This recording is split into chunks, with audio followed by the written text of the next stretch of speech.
नमस्कार मित्रांनो, आज आपण दशमान परिमाणे याविषयी माहिती व उदाहरणे घेणार आहोत. 1 टन म्हणजे किती क्विंटल याचं उत्तर सांगण्यासाठी टोजेप शेख. आपण सर्वप्रथम क्विंटल पर्यंत शून्य मांडूया, म्हणजेच 10 क्विंटल बरोबर 1 टन. छान दादा. यानंतरचं उदाहरण मी तृप्तीला देते. 1 किलोग्रॅम म्हणजे किती ग्रॅम? आपण ग्रॅमवरील शून्य मांडूया.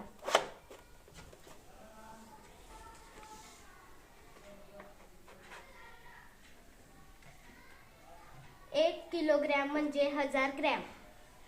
छान.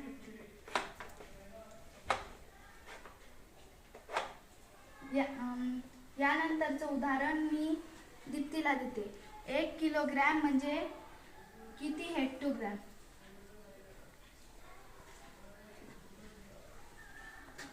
आपण हेक्टोपर्यंत शून्य मांडू. 1 किलोग्रॅम म्हणजे 10 हेक्टोग्रॅम.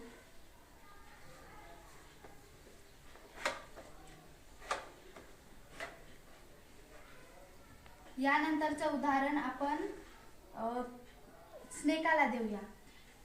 1 हेक्टोग्रॅम म्हणजे किती ग्रॅम?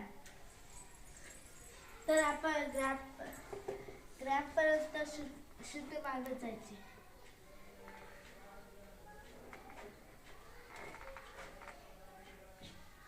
तर 1 हेक्टोग्रॅम म्हणजे 100 ग्रॅम. छान स्नेका.